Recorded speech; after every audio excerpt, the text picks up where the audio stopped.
आजकल news moment में आप सभी का स्वागत करती हूं आपके अपने न्यूज़ मोमेंट हिंदी में। तो चलिए चलते हैं आज की खबरों की तरफ। पिछले 24 घंटों में कोरोना के 38,353 नए मामले सामने आए और 497 लोगों की मौत हो गई। बुधवार को स्वास्थ्य मंत्रालय ने कहा कि देश में के सक्रिय मामले संक्रमण का इलाज किया जा रहा है। 3,86,351 लोग 140 दिनों में सबसे कम कोरोना से पीड़ित हुए हैं। जैसा कि कोरोना परिदृश्य नियंत्रण में है, कई राज्यों में केंद्र शासित प्रदेशों में ऑफलाइन कक्षाओं के लिए स्कूलों को फिर से खोलने की घोषणा की गई है। दिल्ली में सोमवार से 10वीं से 12वीं कक्षा के लिए स्कूल फिर से खुल गए हैं। महाराष्ट्र सरकार ने 17 अगस्त से ग्रामीण और शहरी दोनों क्षेत्रों में स्कूलों में शारीरिक कक्षाएं फिर से खोलने की घोषणा की है।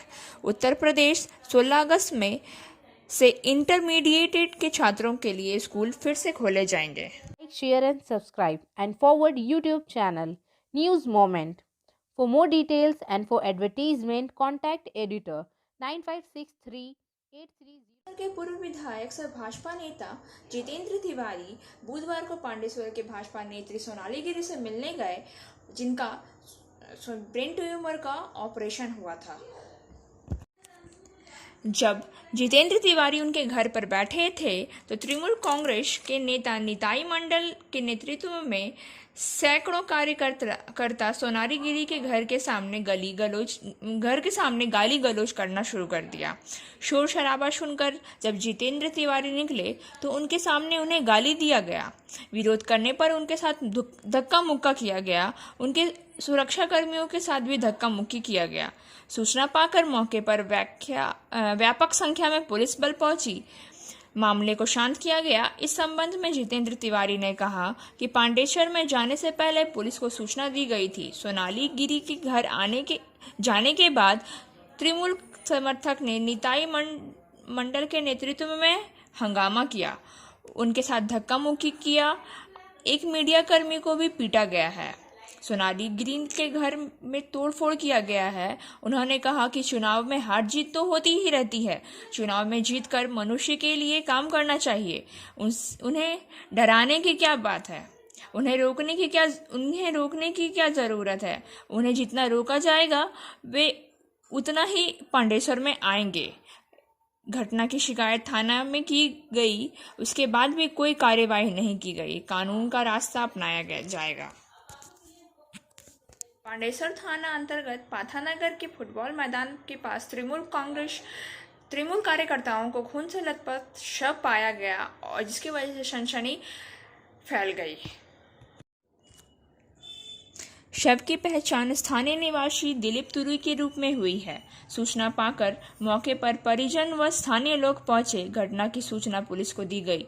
मौके पर पुलिस पहुंचकर शव को अपने कब्जे में कर लिया और पोस्टमार्टम के लिए आसनसोल जिला अस्पताल में भेज दिया गया। सूत्रों के अनुसार तृणमूल कार्यकर्ता दिलीप तुरी पांडेसर के पाथानगर के पास एक चिकन की दुकान में काम करता था। मंगलवार की रात वह घर नहीं लौटा तो उसके घर वालों ने उसकी तलाश शुरू कर दी। तभी सूचना मिली कि पाथानगर शहर के फुटबॉल मैदान के बगल में एक खून से लथपथ शव पड़ी है। स्थानीय लोगों और परिजनों मौके पर पहुंचे। पांडेसर थाना की पुलिस को सूचना दी गई। वहीं सूचना पाकर पांडेसर के विधायक नरेंद्र नाथ चक्रवर्ती तुरंत मौके पर पहुंचे। स्थानीय लोगों का दावा है कि दिलीप इलाके में काफी अच्छे इंसान के तौर पर जाना जाता था।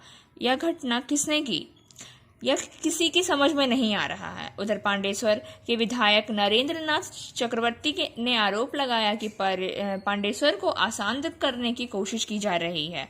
उन्होंने कहा कि तृणमूल कार्यकर्ता के परिवार के साथ रहने का आह्वान दिया। पुलिस सूत्रों के अनुसार मामले की जांच करवाई जाएगी। तारीख उर्दू हिंदी के कुलपति को ज्ञापन सौंपा गया। 11 अगस्त को काजी नजरुल विश्वविद्यालय में हिंदी के सदस्य परिसर में उर्दू के लिए स्थायी शिक्षक की मांग कर रहे थे। परिसर में कोई स्थायी शिक्षक नहीं था। हालांकि उर्दू विभाग में कई छात्र हैं। आसनसोल में प्रतिशत उर्दू भाषी लोग रहते हैं और यहाँ उर्दू को दूसरी भाषा माना जाता है। आसनसोल में उर्दू कॉलेज की मांग हाल ही में सामने आई है। इसका नेतृत्व मास्टर सुलेमान साहब, अब्दुल मोनाफ, मास्टर अनबारुल हक, अली अंसारी, मोहम्मद शकील ने किया था। आज हम लोग अंजुमन तरक्की काजोरा एरिया के खास काजोरा कोलेरी 10 नंबर पीठ पर सीएमसी की ओर से एक पीठ सभा का आयोजन किया गया।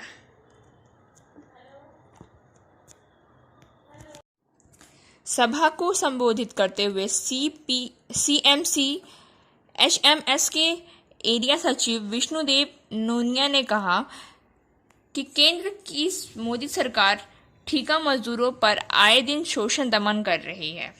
उन्हें मिलने वाली सुविधा नहीं दी जा रही है। हाई पावर कमेटी द्वारा लागू किया गया तनख्वाह का भुगतान अभी तक किसी भी ठेका मजदूर को नहीं मिला। कोलेरी में आवास आवंटन की समस्या है। मजदूरों को सेफ्टी के ऊपर ध्यान नहीं दिया जा रहा। इसके अलावा कोयले खदान को केंद्र सरकार बंद करके निजीकरण करने जा रही है, लेकिन जब तक सीएमसी यानी एचएमएस है ऐसा होने नहीं दिया जाएगा। सभा को प्रताप कुमार, शफल सिन्हा आदि ने संबोधित किया। सभा का संचालन तरुण नोनिया ने किया। पश्चिम बर्धमान जिले का इस्पात शहर प्रताड़ित किया गया। यह शहर प्रताड़ित इसलिए है क्योंकि वह अपने दादा के लिए धन को वापस नहीं कर सका। मंगलवार को कॉलेज की छात्रा का गले से लटका शव को बचाने को लेकर भारी हंगामा हुआ। मृतक की पहचान 20 वर्षीय रोहन दास के रूप में हुई है। रुचि के व्यापारियों से पता चला है कि दुर्गापुर स्टील टाउनशिप के टैगोर एवेन्यू निवासी रोहन दास ने अपने कारोबार के लिए ब्याज व्यापारियों से लाख रुपए उधार लिए थे, लेकिन राहुल ज्यादा ब्याज नहीं दे सका। तब से राहुल दास दुर्गापुर स्टील टाउनशिप में टैगोर एवेन्यू स्थित अपने घर में नहीं रहते थे। उस घर में कॉलेज का छात्र रोहन दास अपने पिता गौतम दास और मां के साथ रहता था। कथित तौर पर सूदखोर लंबे समय से परिवार को मानसिक रूप से प्रताड़ित कर रहे थे। ब्याज के सौदागर रोहन के घर ठग भेजकर तरह तरह के धमकियां भी देते थे। मंगलवार को गौतम दास अपनी पत्नी और रिश्तेदार के घर गए थे। रोहन घर पर अकेला था। स्थानीय लोगों ने देखा कि ब्याज डीलर कुछ 4 पहिए और 2 पहिए वाहन में आ गए और फिर रोहन के घर चढ़ गए। लगभग 20-30 लोगों ने रोहन को प्रताड़ित किया और पीटा। पड़ोसियों का विरोध करने के बजाय व्यापारी क्षेत्र से भाग गए। फिर रोहन ने दुर्गापुर थाने में जाकर मामले की जानकारी दी। घटना के बाद दोपहर के समय स्थानीय लोगों ने रोहन का शव घर से अंदर उसके गली में रस्सी से लटका हुआ देखा। उन्होंने पुलिस और उसकी मां को सूचना दी। खबर मिलते ही पुलिस आ गई। जिस घर में रोहन का शव मिला, पुलिस ने उसके पास से एक सुसाइड नोट बरामद किया है। वहीं पुलिस ने शव को पोस्टमार्टम के लिए बरामद कर दुर्गापुर अनुमंडल अस्पताल में भेज दिया गया है। वेलफेयर सोसाइटी, इंसानियत का मतलब मानवता है। समाज ने एक बार फिर से मानवता का परिचय दिया और जरूरतमंद लोगों को रक्तदान किया। आइए सुनते हैं यहाँ के लोग क्या कहते हैं। अस्सलाम वालेकुम, नमस्ते, सत श्री अकाल। आज के दिन में डेंगू, मलेरिया और चिकनगुनिया के मच्छरों के प्रजनन को रोकने के लिए आसनसोल म्युनिसिपैलिटी ने एक अनोखा उपाय सोचा है। शहर के 106 इलाकों के नालों एवं गट्टरों में गप्पी मछलियां छोड़ी गई। नगर निगम ने चेयरपर्सन अमरनाथ चटर्जी और बोर्ड सदस्य अभिजीत घटक ने बोरो स्थित पर गप्पी मछलियां वितरण किया। यह मछलियां मच्छरों के लार्वा को खाती है। बारिश शुरू होते ही मलेरिया एवं डेंगू, चिकनगुनिया एवं पीली पाव जैसे संक्रामक बीमारियों का प्रकोप शुरू हो जाता है, जिनसे बचने के लिए विभिन्न संक्रामक बीमारियों के बचाव और उनके प्रतिबंधक उपाय के लिए जल जमाव वाले स्रोतों में नगर निगम द्वारा गप्पी मछलियां छोड़ी जा रही हैं। इस दौरान नगर निगम के पालक अभियंता कंचन कांति श्याम, सहायक अभियंता Abu Jafar, sanitary inspector K P Ghosh आदि मौजूद। आसनसोल में रहमत नगर में रहने वाली एक 20 साल की बच्ची जिसका नाम मुन्नी खातून है, 12वीं पास रहमत नगर हाई स्कूल से फ़ोन नंबर 8927672861। मुन्नी के पिता स्वर्गवासी परिवार में माँ, 2 बड़े भाई, एक छोटी बहन। उसे देखकर आसनसोल चैम्बर ऑफ कॉमर्स के सचिव शंभुनाथ झा ने बातचीत करके उससे मदद का भरोसा दिया है। शंभू झा ने कहा कि उस लड़की ने बताया कि रहमत नगर हाई स्कूल के 12वीं पास करने के बाद कॉलेज में दाखिला लेने के लिए पैसे नहीं है, सड़कों पर तिरंगा बेचने निकल पड़ी है उपार्जन करने के लिए। सुनने में आया है कि रहमत नगर में बहुतों दानवीर रहते हैं। क्या कोई इस बच्ची के लिए आगे नहीं आएगा?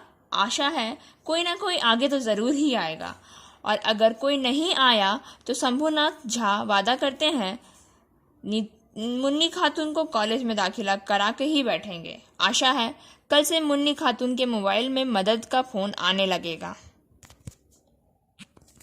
उत्तर प्रदेश में बुधवार को एक और दुखद घटना हुई,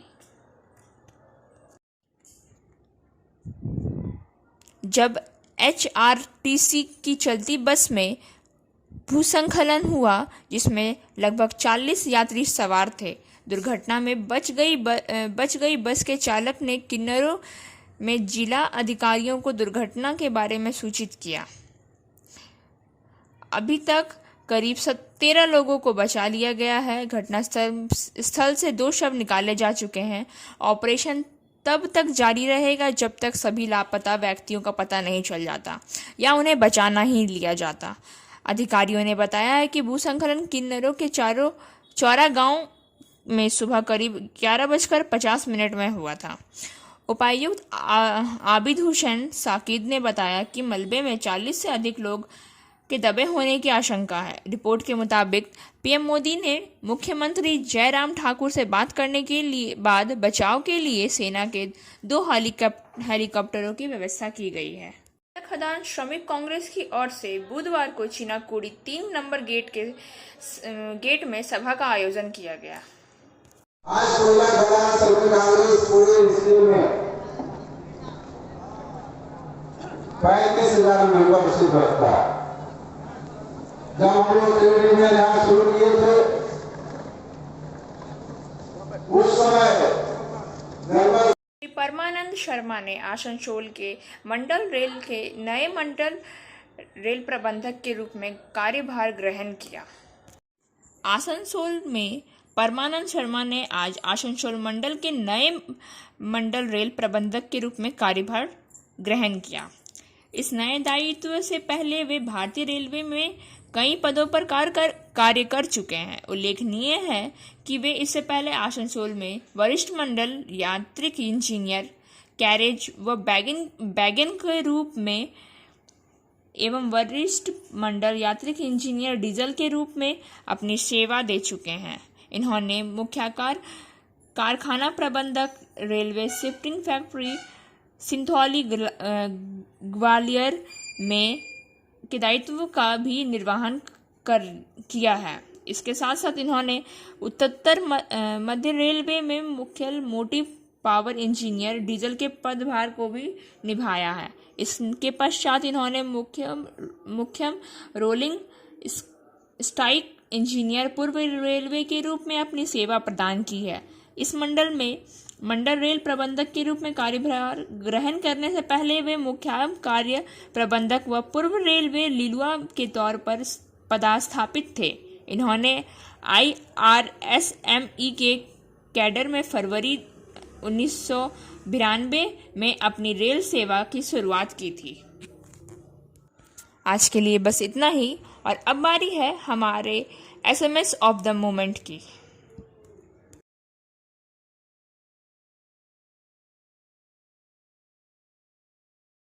News Movement present YouTube channel for news in Bangla, Urdu, English and Hindi.